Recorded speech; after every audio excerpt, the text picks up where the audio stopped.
চলে এলাম তোমার শহরে। তোমাকে তো এখন অনেক হেভি লাগছে। কেন, তখন বুঝে খারাপ লাগছিল? না, তখনও সুন্দর লাগছিল। অবাক লাগছে, ছবির থেকে তুমি ফেস টু ফেস অনেক সুন্দর দেখতে। তাই? এরকম হঠাৎ করে বলা নেই ক নেই, তুমি খুলনা থেকে ঢাকা চলে এলে কেন?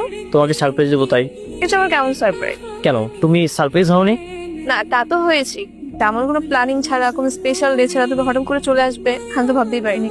আগে ভাবোনি, এখন ভাবো। আজ আমাদের ফার্স্ট মিট। ছবিতে যতবারই দেখেছি না কেন, সামনাসামনি তুমি সত্যি অনেক অপূর্ব।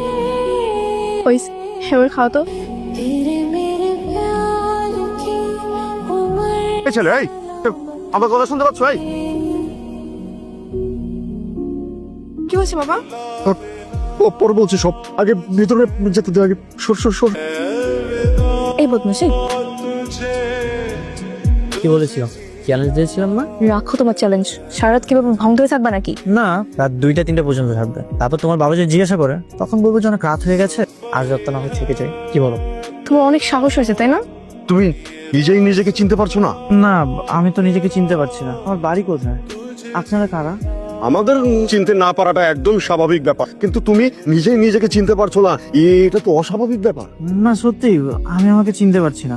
আমার পরিচয় কি? আমার বাড়ি কোথায়? আমি কেন নিজেকে চিনতে পারছি না? কেমন অভিনয় করলাম? খুবই পচা। খুব পচা অভিনয় করেছি, তাই না? আমার অভিনয় দেখে তো তোমার বাবা ভরকে গেছে। বাবা তো সহজ সরল, তাই গোল খাইয়ে দিতে পারলে। ফুপু থাকলে কখনোই গোল খাওয়াতে পারতে না। কখনোই না। সকালে দেখাবো তোমার ফুপিকেও ফুল খেয়ে যাবে। তাই শুনো, এত ভাবিও না। ভাইজান, কাজটা কিন্তু আপনি ঠিক করেন নাই। একটা বেগানা পুরুষে নিয়ে আসছেন ঘরের মধ্যে, দুইটা যুবতী মাইয়া ঘরের মধ্যে। আর তাছাড়া পাড়া প্রতিবেশী কি করবো? আরে পাড়া প্রতিবেশী আবার কি বলবে? আর ছেলেটা কি সারা জীবন এখানে থাকবে নাকি? ওর স্মৃতি ফিরে আসলেই তো ও বাড়িতে চলে যাবে। এই যে মিস্টার স্মৃতিহারা, বাবা খেতে রাখছে আপনাকে। কখন ঘুম থেকে উঠছি আমি? আমাকে কেউ খেতেই রাখতেছে। খাওয়ার জন্যই তো ডাকতে আসলাম। নাম কি তোমার বাবা? ও তো নাম জানে না, কিছুই মনে করতে পারছে না। আমার নাম কি? আপনারা কারা? এটা আমার বোন, আর এ হচ্ছে আমার বোনের মেয়ে, মানে আমার ভাগ্নি। আর এটা হচ্ছে আমার মেয়ে তারিখ। শোনো, বাবা যখন জানতে পারবে তখন কিন্তু ব্যাপারটা অনেক সিরিয়াস হয়ে যাবে। তুমি এখন যাচ্ছ না কেন? এক সপ্তাহ তো হয়ে গেল। আরো কিছুদিন থাকি, এখানে তো অনেক ভালোই আছি। তাই না? বাসায় কেউ টেনশন করছে না তোমার? আমার বাসায় তোমার বাবা আছে, আর বাবাকে তো আমি বলে এসেছি আমি আমার ফ্রেন্ডের বাসায় আছি, অনেক ভালো আছি। আর মা? মা কিছু বলবে না? মায়ের সাথে আমার কথা হয়, কেন? কারণ আমার মা নেই। কই, তুমি তো এর আগে কখনো বলনি। হ্যাঁ, তোমাকে বলা হয়নি।